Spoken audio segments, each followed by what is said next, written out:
From abusing the children of your supporters to controlling social media companies manipulating the stock market and stealing taxpayer money for their lavish lifestyles, here are some of the worst crimes of politicians.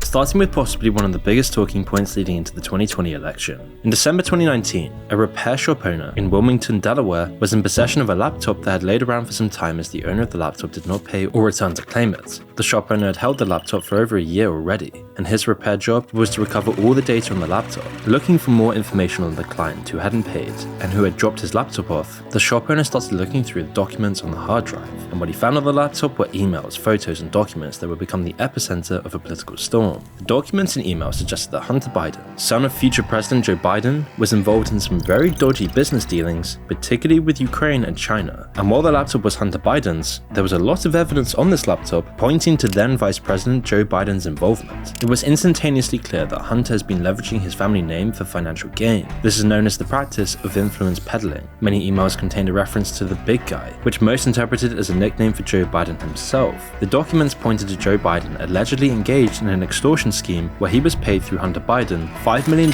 in exchange for certain unknown actions, where Hunter Biden would secure lucrative consulting contracts with foreign companies despite his lack of qualifications, particularly in Ukraine just before the war, where he had many contracts with the energy industry that seemed very suspiciously connected to Joe Biden. Many of the contracts involved lobbying US officials and government agencies on behalf of these foreign entities. Despite the information about the dealings being public for years now, there's still very little evidence of the work Hunter Biden did after securing the contracts, so he essentially went to these businesses and picked up bags of cash for an unknown reason, with almost no tax returns or really any evidence of business dealings. And despite multiple emails and messages referring to decisions from the big guy, Joe maintained that he knew about his son's business dealings, and this was all checked through, with no real influence on US government actions to benefit any of these foreign interests. Something that does seem unlikely, as one of the leaked messages from one of the Biden family associates even told Hunter, "Don't mention Joe being involved, it's only when you are face to face." There's also a leaked phone call between Joe and Hunter in 2018, speaking directly about one of Hunter's business deals, where Joe mentions Hunter is in the clear. Hey pal, it's Dad, it's 8:15 on Wednesday night. If you get a chance, give me a call. Nothing urgent. Just want to talk to you. I thought the article, at least the thing online, is going to be printed tomorrow in the Times, was good. I think it's clear. And anyway, if you get a chance, give me a call. I love you.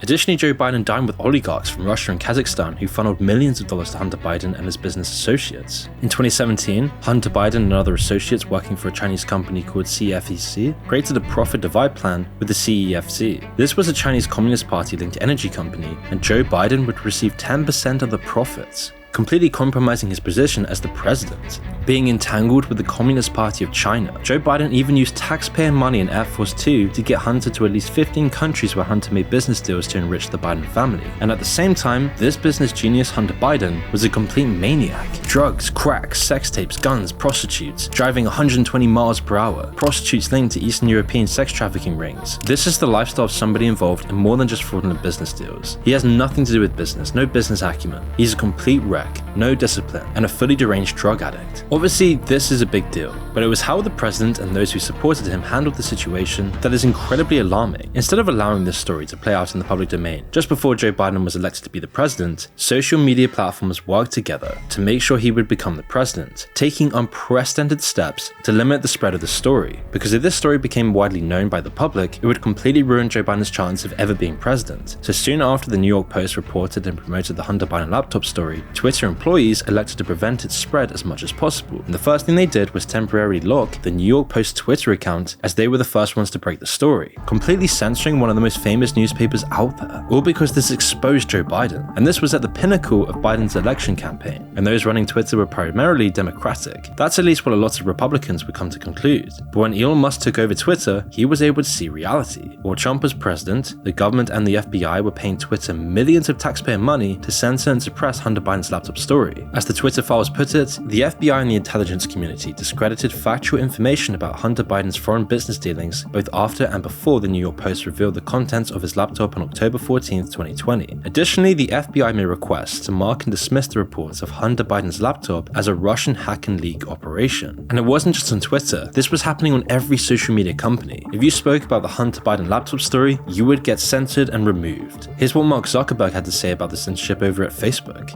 I mean, basically the background here is the FBI, I think, basically came to us, some folks on our team, and was like, hey, just so you know, you should be on high alert. We thought that there was a lot of Russian propaganda in the 2016 election, and on notice that basically there's about to be some kind of dump that's similar to that, so just be vigilant. And we're talking about the FBI task team that was set out to remove disinformation by spreading misinformation regarding the laptop, all to get Joe Biden into power. They were covering up something deep, and was only benefiting one man, Joe Biden. And while covering up the Hunter story, Twitter was also suppressing Donald Trump and other Republicans. So how does a man who is not sitting in office have the FBI and social media websites like Twitter and Facebook all protecting the Biden family as a whole? Well, the FBI appears to be single-minded and focused on helping Joe Biden by completely eroding the First Amendment and working with big tech to silence anything that criticizes the elite. And by suppressing the story, these tech companies effectively shield Joe Biden from potentially damaging revelations. And it appears that Joe Biden leveraged his connections with big tech to control the narrative and ensure that Joe Biden's son's laptop leak was kept out of the public eye. And while Hunter Biden has been charged for some of his crimes, the man still walks free today, where most would definitely be sitting in prison. But this is hardly the worst political crime out there. So let's move on to the other side of the pond and look into the life of Lord Edwin Greville Janner. In his younger life, Janner wanted to be like his father, Baron Janner, who played an important role as Member of Parliament of the UK government. So right after school, he went to one of the finest universities in the world, Cambridge University, working tirelessly for a degree in law. From there, he followed his father's footsteps and became a barrister, meaning he can now advocate in the higher courts. In his career, he was successful, and in 1970, Janner entered the political world like many do at Cambridge. In fact, his dream to be like his father came at the perfect time because Janner won a seat as the Labour Member of Parliament for Leicester North West, becoming a notable politician in the area. And it was exactly the same seat that his father was in until this point. And Janner lived a very successful life and remained an MP for 27 years. He was married and he had 3 kids. And throughout his political career, he continued to practice law and became a Queen's Counsel. Janner was also a Jew, and very proud of this, becoming well renowned in the field of education about the Holocaust. Everything seemed perfect about him, a well-educated, disciplined man, following in his father's footsteps. And in 1997, Janner was eventually given the title Baron Janner of Braunstone, and he was now in the House of Lords, one of the most honorary titles to hold. His political career continued until 2015, being well renowned for a man who served his country well and gaining the respect of the public. But he wasn't always the honest man that he seemed, and all of this would soon come to light as a police investigation of Janner became very public. In 2013, the Crown Prosecution Service announced that Lord Janner would be prosecuted for alleged child sex abuse offences, something he'd been accused of before, with his allegations going back all the way to 1955. Included in these accusations were 30 counts of sex offences against underage boys between the 50s and late 80s, most of whom were from children's homes in Leicester, the place that he was supposed to be looking after. So how did he get away with this for so long, and how did he trick the public into voting for him? Well, it's because he was protected for years. The situation surrounding the allegations against Janner involved vulnerable children and young people who were in a position where they should have been cared for and protected. But while an MP, Janner formed a close relationship with the manager of a children's care home, which allowed him access to the children residing there. Janner then used this as a passage allowing him to have full access to commit severe sexual offences against these children. On 3 previous occasions, he had been accused of sexually abusing boys. But this was a man in Parliament versus an average young man. Janner was protected by the halo effect. He had family connections with the elite of England, whilst also benefiting from being perceived as a person to always be good because of his good political reputation. For Janner, people's positive perception of him as a result of his public service and philanthropy made it difficult for them to accept or investigate such serious allegations. So when a 14-year-old came forward in 1991 claiming that Janner sexually abused him when he was much younger, it was pretty much brushed to the side. The young man spoke in detail about what Janner had done to him, but his voice was muffled by those who believed Janner wouldn't do such a thing. This, coupled with the fact that the allegations were not part of any formal legal proceedings, meant a sort of blew past Janner in his career. Janner of course denied such things. This was the first and only accusation Janner received until 2002. And here's where Janner's position as a politician came into play. See, the Leicester police initiated an investigation into the allegations against Janner as another victim came forward. The way in which the police handled the case allowed it to be swept under the rug. They failed to pass the claims towards Janner forward. They didn't put much resources towards the allegations and ultimately failed to gather sufficient evidence to support criminal charges against Janner. On the outside, this just meant that the case died, but this was further proof that even the police were afraid to take the necessary steps to charge a man in power. This is somebody who could significantly make or break your career. The officers involved in the investigation knew this, and so throwing out the investigation was the best move they could make to protect themselves. In 2006, a third victim came forward with claims of sexual abuse while he was underage back in 1981. At this point, Jenner had gotten away with it twice, so why even stress about this case? So Jenner didn't even address the allegation, and just like the other two times, the police put the case to rest as soon as it started. And you see, one of the most significant challenges in historical child sexual abuse cases is the passage of time. The longer it takes for victims to come forward with their allegations, the more difficult it becomes to gather evidence. Memories fade, physical evidence may be lost, and witnesses may become harder to locate. There was no medical records, photographs, or anything substantial to go behind the allegations, so Jenner got away with it again. But make no mistake, the police letting these cases go were also completely to blame here. Jenner was R-wording multiple children, and despite 3 victims coming forward, he was still walking free, running the country, never even being prosecuted because of his high-up political connections.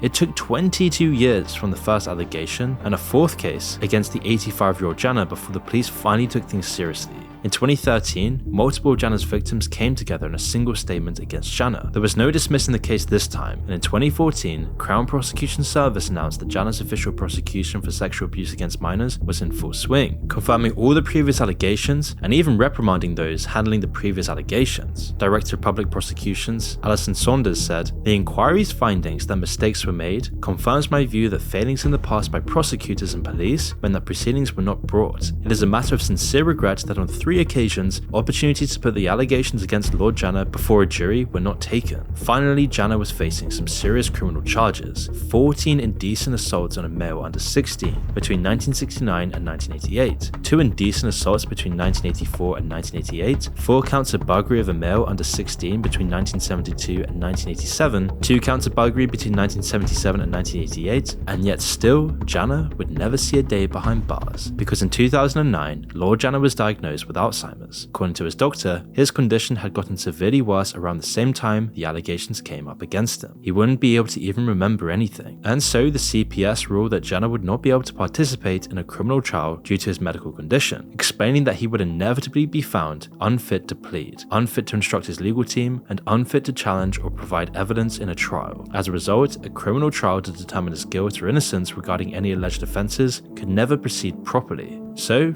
Jenner got away with it again. And then eventually in 2015, Jenner would pass away, and the cases died with him. It didn't matter that 30 victims of his crimes were ready to stand against him, he got away with it. With the right connections, the right charm, and enough power, he could overcome the law. However, thankfully, the same could not be said for our next politician who found himself behind bars for his crimes. This is Dennis Hastert. He was born into a farming family and grew up in a rural Illinois farming community. In 1964, he graduated from Wheaton with a BA in economics and became a high school teacher at Yorkville High School in Yorkville, Illinois. His early life was, well, standard. He got married to another teacher in the school, Jean Cal, and worked at the school for a solid 16 years before moving on to greater things. In his younger years, Dennis used to be a wrestler, and in Yorkville High School, he took the position of wrestling coach. This was a passion of Dennis's. He'd spend hours with his students, take them across the country for competitions, and help the kids who couldn't afford things out of his own pocket. In 1976, his team even won the state championships. He was a father figure to many and impacted hundreds of children's lives in a very positive way. By age 38, Dennis figured he wanted a change. It was time to leave the school and wrestling life behind. He had to run away from it, but he couldn't just quit. He had bills to pay and a wife and 3 children to feed. So while working as a teacher, he started looking at the political world. He started helping out a couple of events and made himself known to some state representatives. In 1980, Dennis ran for Illinois House of Representatives. His first attempt at getting a seat failed, but that didn't set him back. 1 year later, in 1981, Dennis bid for the Illinois House of Representatives and won.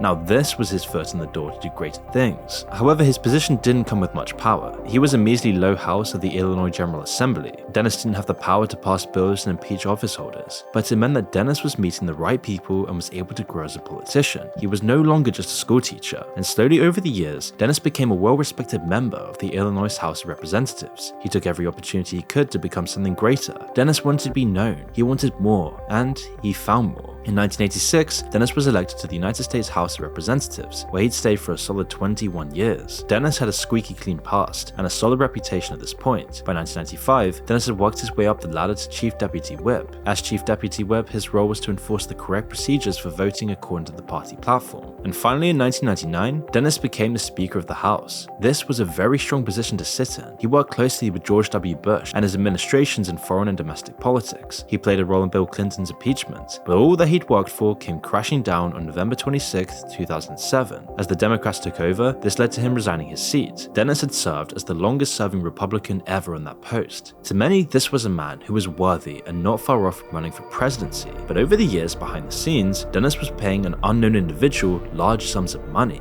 This wasn't noticed for the most part until November 2012, when Dennis got a phone call from the FBI. As Dennis picked it up, he realized that this wasn't about anything political. The FBI agent informed Dennis of an inquiry into taxpayer funds used for Dennis's private ventures. Dennis was quick to think and came up with an excuse as to where the funds were going. Dennis believed that the FBI agent accepted his reasonable explanation. For the next year, he heard nothing else. But what was going on behind the scenes? Well, the FBI and IRS wanted to know the answer to that question, and in 2013, an official investigation was launched into Dennis's cash withdrawals. Despite Dennis being aware of the investigations, every month tens of thousands of dollars were being withdrawn into cash, and nobody knew where Dennis was putting the money. In November 2014, during a live TV interview, the host was taking questions from members who were calling in. A former student calls in and laughs at a very weird statement. Illinois is our next call. Here's Bruce, Independent Line. Hi. Hello, Danny. Hey, how are you doing? Pretty good. Remember me from Yorkville? Bruce, you're on. Go ahead with Yeah, your question go ahead. coming.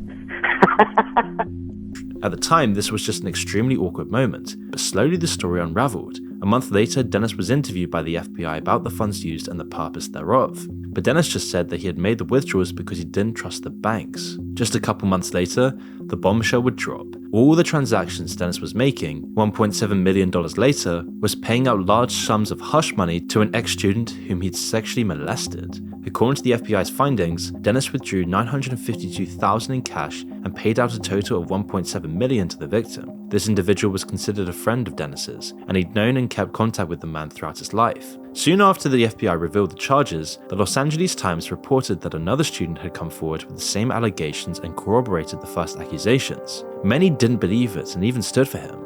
Even many of his ex-wrestling students made statements and took interviews, where they backed the now 73-year-old. But the cat was out of the bag, and multiple victims came forward. He told his sister he was molested by Hastert while he was a student at Yorkville.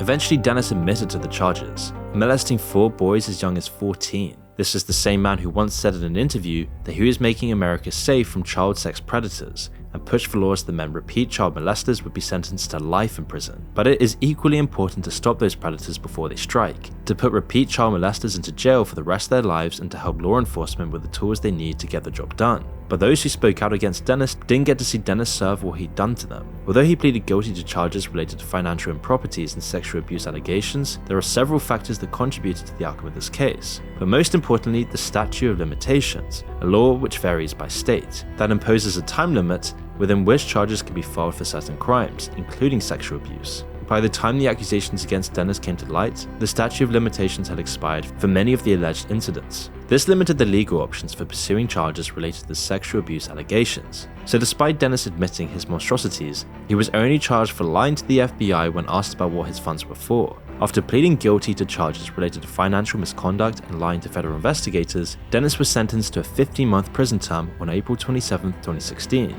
And after completing around 13 months of his sentence, he was released in July 2017. But then this leads us questioning, are there any politicians still in office committing heinous crimes? If I asked you who the most powerful woman in America is today, who would you say? The First Lady maybe? Kamala Harris? You could probably give a couple of answers, but on January 4th, 2007, that position was given to this person, Nancy Pelosi, a woman who spent 35 years on the San Francisco Congress floor and the 52nd Speaker of the House of Representatives. A very powerful position in American politics. It meant that Pelosi kind of got to run the show as the House Speaker, deciding what bills get discussed and when. This position is so important that if something crazy happens, like both the President and Vice President not being able to do their jobs, you're next in line for the presidency, which meant that Pelosi carried a ton of weight and responsibility in the grand scheme of American governance. Throughout her career, she's done a lot for the country.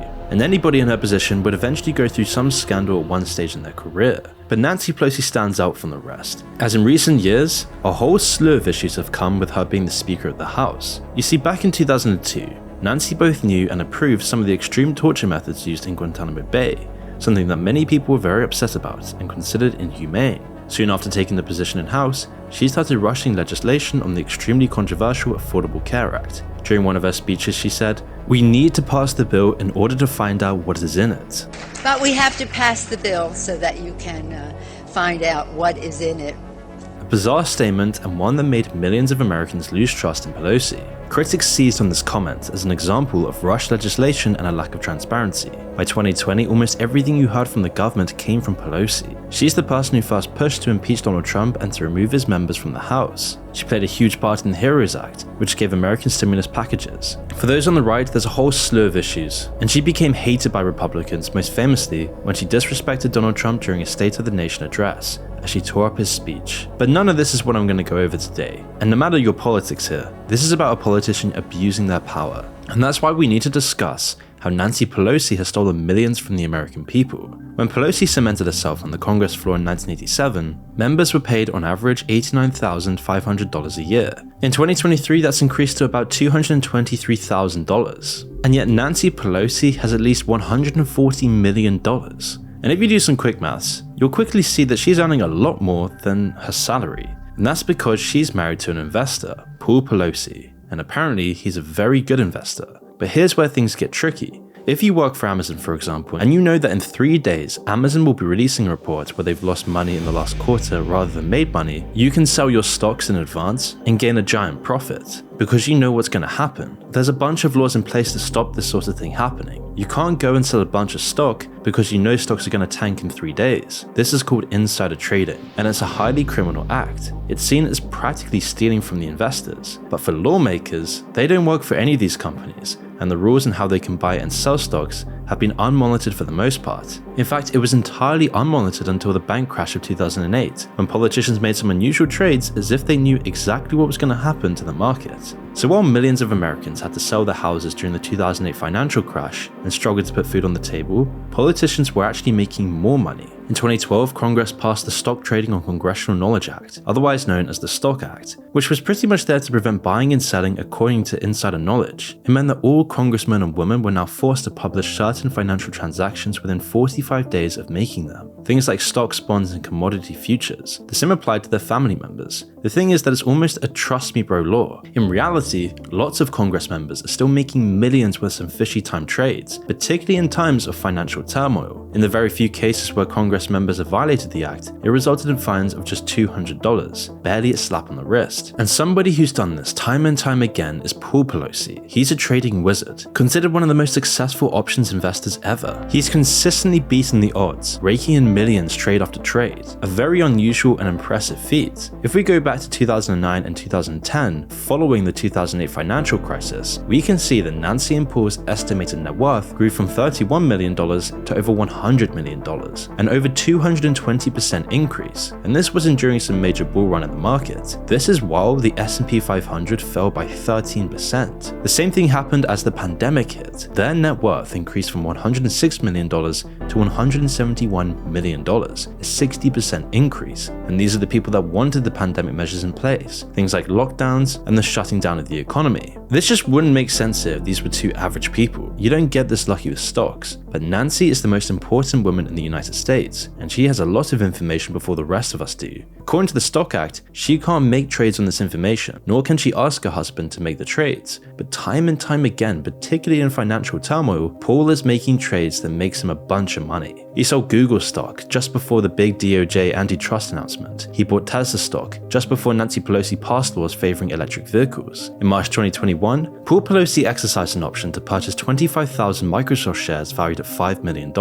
Less than 2 weeks later, the US Army revealed a $22 billion deal to procure augmented reality headsets from Microsoft. This announcement led to a significant rise in the company's stock value. So either Paul is really good at his guessing work, or Paul Pelosi had prior knowledge of the contract that his wife, the House Speaker, was also aware of. However, according to Nancy Pelosi, her husband has never made a stock purchase or sale based on information she's given to him.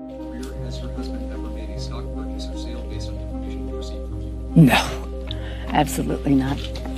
Okay. The Pelosi's making money whilst the rest of us bear the brunt of it has become a meme. It's like everyone knows about it but can't do anything about it. In fact, their investment success led to people mimicking their trades. You can join it too. They named it the Insider Portfolio. When asked about a possible ban on Congress members trading stocks, she said this. No, I don't know to the second one. We have a responsibility to report on the stock, but I'm not familiar with that 5-month review, but if people aren't reporting, they should be. She has no care for those she's affecting. She knows that she's been taking money out of the pockets of millions of Americans and putting the money into her and her husband's bank accounts. Yet somehow it's all technically legal. As Martin Luther King Jr. put it, never forget that everything Hitler did was legal. Nancy knew exactly what she was doing and she's gotten away with it. For years, Americans have tried to end Nancy's gross tactics. One law called the Pelosi Act was even put forward, which Nancy shut down as soon as she could. As Nancy's fellow Democrat Tulsi Gabbard put it, what we're seeing here is the same thing that I saw when I was in Congress. Is this blatant corruption being exposed in broad daylight? The system is rigged.